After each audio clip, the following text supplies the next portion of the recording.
और एक विपक्ष के नेता होने के जो हमको जिम्मेवारी है कि इस परिवार को हम न्याय दिलाएं। और पूरी बात सुनने के बाद यही बात आई है निकल कर के कि जो घटना हुई है, जो हत्या हुई है, इसमें सत्ता के लोग जो हैं वो जुड़े हुए हैं और पुलिस जो इन्वेस्टिगेशन जो चल रहा है वो दूसरे डायरेक्शन से चल रहा है। यानी परिवार जो है, परिवार के लोग जांच से संतुष्ट नहीं है, ये साफ बात है। जो सीसीटीवी में जो बाइक चालक या शूटर है उसका भी मिलान जो है नहीं हो पा रहा है, जो परिवार के लोगों ने आशंका जो जताई है। और इसमें कई लोग जो हैं जमीन विवाद को लेकर के, हालांकि उन्होंने भी एसपी साहब को पूरे घटनाक्रम जो है बताई है और एसपी साहब ने उनकी बातों को नजरअंदाज करते हुए जो ऊपर से आदेश जो उनको आया हो वही आदेश का वो पालन कर रहे हैं, ना कि न्याय कर रहे हैं। तो हम लोग जो है इसको लेकर के बिहार विधानसभा में आवाज उठाएंगे ताकि अलग से एसआईटी की भी गठन होना चाहिए, जांच होनी चाहिए, क्योंकि जिला पुलिस पे परिवार के लोगों को विश्वास नहीं है, संतुष्ट नहीं है। साथ ही साथ दुनिया में जब भी अपराध होते हैं, जब भी मर्डर होता है, तो सत्ता में जो लोग हैं उन्हीं के इर्द गिर्द जो है धूड़ी जो है घूमती रहती है और सत्ता के लोग इसमें इन्वॉल्व रहते हैं। उनको लगातार जो है यहाँ की जिला प्रशासन बचाने का काम कर रही है। तो ये बात जो है पूरे परिवार के प्रति हमारी संवेदना है। जो घटना हुई, नीतीश कुमार जी कहते हैं ना हम किसी को बचाते हैं ना फंसाते हैं। एक बात तो सत्य है कि वो जो कहते हैं उसका उल्टा ही करते हैं। वो फंसाते भी हैं और वो दोषियों को बचाते भी हैं और निर्दोषों को फंसाया जाता है। बीमा भारती जी के जो बेटे हैं 18 साल लगभग उम्र हुआ है, उनको जबरन जो है फंसाया गया है। और जो जनता दल यूनाइटेड के चाहे प्रखंड अध्यक्ष हों या एक और कोई नवगछिया का नेता है दीपक यादव का और यहाँ के जो प्रखंड अध्यक्ष हैं जदयू के दमदहा के, ये शंभू जायसवाल, ये सब लोगों का इन्वॉल्वमेंट है। परिवार के भाई जो है काफराय, इन सब लोग जो है एसपी साहब की पूरी जानकारी है। लेकिन अगर न्याय नहीं दिलाएगा तो कहाँ न्याय मिलेगा? तो हम लोग एक विपक्ष, जिम्मेदार विपक्ष की भूमिका को निभाते हुए न्याय दिलाने में जो हम लोग का बल पड़ेगा वो हम लोग दिलाएंगे। और एसपी साहब से पुनः हम अपील करते हैं कि चाहे कोई भी जो लॉ है उसका पालन करें। जो एविडेंस है, जो परिजनों का जो आरोप है, उस पर नजर जो है लगाना चाहिए, ध्यान लगाना चाहिए। किसी के दबाव में आकर के इस तरह का काम नहीं करना चाहिए। सत्ता में जो लोग हैं वो आते हैं जाते हैं। आपको भी पता है, आप लोगों ने भी देखा है कि माननीय नीतीश कुमार जी हो या बिहार में जब से 20 से सरकार बनी है लगभग 3-4 बार बदल चुकी है। तो किसी को इस बात का घमंड नहीं होना चाहिए। जो लॉ है, न्याय है, वो हम लोगों को देखते हुए इन परिवार के लोगों को में तो आपका भी नाम डाल दिया। आपको भी पता है कि चुनाव के दौरान 20 में मेरा भी नाम जो है एक दलित की हत्या में मेरा भी नाम जोड़ा गया, शक्ति मलिक हत्याकांड में। लेकिन उस समय के एसएसपी साहब ने जो है हमको क्लीन चिट दिया, तो उसके बाद से उनको सेंटिंग में कर दिया गया। यही तो है न्याय नीतीश जी का। और आज इस परिवार जो है सुरक्षा तो दे ही दे, लेकिन जब तक सही लोग नहीं पकड़ाएगा तब तक ये परिवार भविष्य में कैसे सुरक्षित रहेगा? सवाल तो ये है, अगर निर्दोषों को फंसा करके जेल में आप डाल दो तो भविष्य में जो अपराधी है उसको तो बल मिल गया। बल मिला तो एक भाई की मृत्यु हुई है, कल तो दोनों भाइयों की मृत्यु हो, इसकी गारंटी कौन लेगा? तो ये सरकार और प्रशासन को देखने की जरूरत है। सत्ता किसी एक आदमी के हाथ में रहने वाली चीज नहीं है। कुर्सी पे जो लोग आते हैं बदलते रहते हैं, लेकिन जो लॉ है, जो कानून है, जो सिस्टम है, जो पुलिस है, उसको सदैव यही रहना है। उससे न्यायपूर्ण फैसला लोगों को करना चाहिए, अधिकारी को करना चाहिए। और जो सबसे बड़ा जो सदन है, लोकतंत्र का जो सबसे बड़ा मंदिर है, वहाँ भी हम लोग जो है इस बात को हम लोग उठाएंगे। लेकिन आप देखिए, बिहार में केवल पूर्णिया ही नहीं होता रहा। आप मेरे ट्विटर हैंडल पे या फेसबुक हैंडल पे जाएं, या जब से ये लोग आए तब से पूरे बिहार में अपराधियों का बोलबाला है। लगातार अपराध चरम और किसी को न्याय जो है नहीं मिलता। कोई भी सिस्टम से काम नहीं कर रहा। इसलिए थोड़ा परिवार के लोग जो हैं, लोग संवेदना जताते हैं और हम लोग परिवार के लोगों को भरोसा दिखाते हैं कि न्याय जो है हम लोग दिलाएंगे। लोकसभा चुनाव में जनता दल यूनाइटेड को जब मिला तो मॉडल कोड ऑफ कंडक्ट लागू था और ये 8 जून तक मॉडल कोड ऑफ कंडक्ट लागू था। तो आज का तारीख मान लीजिए 18 तारीख से हुआ तो मात्र 10 दिन हुआ था जब पुल गिरे थे। और इसके पहले 1.5 साल तक ये आरजेडी के पास था। स्वयं तेजस्वी यादव जी इसके विभाग के इंचार्ज थे। तो मोरल रिस्पॉन्सिबिलिटी किसकी बनती है? ये 22 दिन वाले की बनती है या 1.5 साल वाले की बनती है? और अगर बार बार इस तरह का वो परसेप्शन बनाने का कोशिश करते हैं तो इसकी जवाबदेही, इस परसेप्शन की जवाबदेही तो आप ही के पास थी, आपको करना चाहिए था। जो माननीय मुख्यमंत्री जी ने कल बैठक किया और कहा कि इसके स्ट्रेंथ को, जितने किसी भी बात का पुल बना हो, उस पुल के स्ट्रेंथ और पुलियों के स्ट्रेंथ को आप देखिए किन स्थितियों में पुलिया बना हुआ है।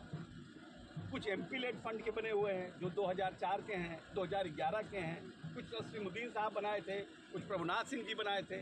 तो उनका स्ट्रेंथ क्या है? मानिए, फिर भी ये काम क्यों नहीं तेजस्वी जी किए जब उनके पास बात था? आज आप प्रश्न उठा रहे हैं, लेकिन जब आपको काम करना था और आपको एक्ट करना था तो आप तो किए नहीं।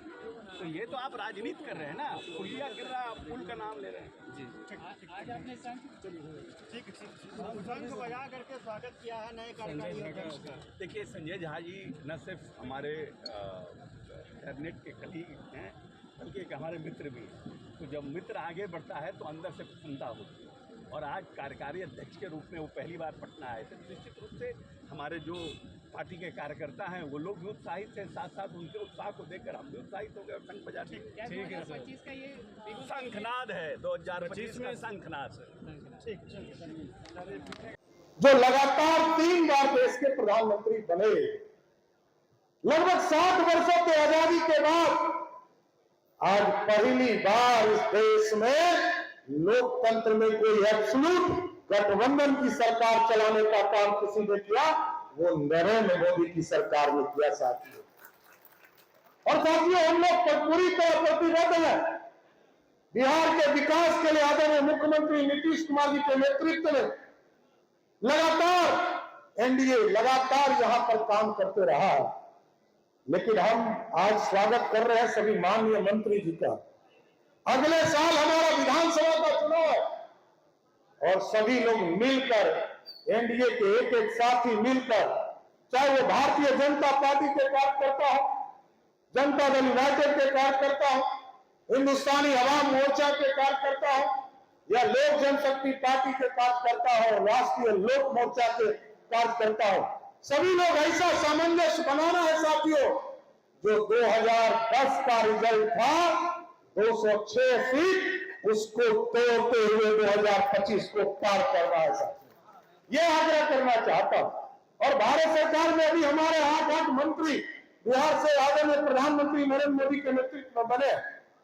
हम इन लोगों से भी आग्रह करें कि आप लोग अपने यहां एक सेल जरूर बना दीजिए। बिहार में आदरणीय नीतीश कुमार जी ने जो तय किया है पैरामीटर, जैसे पक्के मकान, मोदी सरकार का भी ऐलान है कि 3 करोड़ पक्के मकान इस देश में देने का काम इस देश के प्रधानमंत्री करेंगे। और बिहार के भी मुख्यमंत्री ने ऐलान कर दिया है कि 31 मार्च 2025 तक बिहार के जितने छूटे हुए गरीब हैं सबको पक्का मकान बिहार और दिल्ली की सरकार देने का काम करेगा। इसलिए आप लोगों का सहयोग चाहिए। और भारत सरकार के जितने मंत्री हमारे यहाँ बैठे और चिराग जी और रामनाथ ठाकुर जी भी आने वाले, सभी लोगों से विशेष तौर पर आग्रह, ये सामूहिक तौर पर बिहार का विकास करना और जितने बचे हुए कार्य, एक्सप्रेसवे हो, हॉस्पिटल का काम हो, हॉस्पिटल प्रत्येक लोकसभा में बनाने की बात हो, कई काम तो आदरणीय नीतीश कुमार जी के नेतृत्व में हम लोगों ने आगे बढ़ाने का काम किया। लेकिन इस देश को विकसित बनाना, देश समृद्ध होगा तभी संभव होगा जब बिहार समृद्ध होगा, और बिहार तभी समृद्ध होगा जब एनडीए की सरकार फिर से स्थापित होगी। साथियों, दूसरा विकास नहीं कर सकता। लोग कहते थे कि हमने ही रोजगार दिया, याद कीजिए अभी लोकसभा का चुनाव चल रहा, लोग कहते थे हमने ही रोजगार दिया।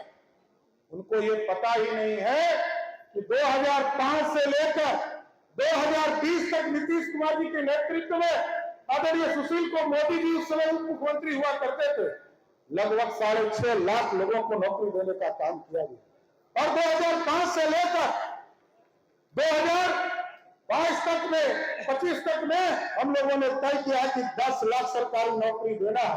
लेकिन अभी नीतीश कुमार जी के साथ बैठक हुआ और नीतीश कुमार जी ने तय कर दिया है अब 10 लाख नौकरी नहीं, 12 लाख से अधिक सरकारी नौकरी देने का काम किया जाए, रोजगार देने का काम किया जाएगा। साथियों, अभी तक 22 लाख लोगों को रोजगार नीतीश कुमार जी के नेतृत्व में दिया गया और आगे भी हम 11 लाख का टारगेट लेकर चल रहे हैं। अभी सभी नौजवानों को खेलने के लिए प्रत्येक पंचायत में व्यवस्था करने का काम, यूथ क्लब की व्यवस्था शुरुआत करने जा रहे हैं। इसलिए साथियों, हम यही आग्रह करेंगे, निवेदन करेंगे, लोग भ्रम फैलाने का काम करेंगे। लोग, आप सोचिए, इस चुनाव में लोग कह रहे थे संविधान खतरे में है, और जिसने पूरी तरह संविधान को कुचलने का काम किया होगा वही लोग ये बात कह रहे हैं। कोई कहते थे आरक्षण खत्म कर दूंगा, भाजपा को 10 साल हो गए साथी, एब्सोल्यूट मेजोरिटी थी, कभी भाजपा ने सब दिन आरक्षण का समर्थन करने का काम किया। चाहे वो कर्पूरी ठाकुर जी की सरकार रही, तब भी भाजपा और जनसंघ जो है समर्थन करने का काम कर रही थी। 1989 में जब वीपी सिंह जी प्रधानमंत्री बने साथियों, तब भी कांग्रेस पार्टी आरक्षण का विरोध कर रही थी और भाजपा अपने 84 सांसद के साथ समर्थन कर रही थी। जब इस देश में लगा कि पिछड़ों को न्याय मिल गया, पिछड़ों को न्याय मिल गया, दलितों को न्याय मिल गया, आरक्षण मिल गया, तो मोदी जी की ही सरकार थी जिसने 10% स्वर्णों को भी आरक्षण देने का काम भाजपा की ही सरकार ने किया था।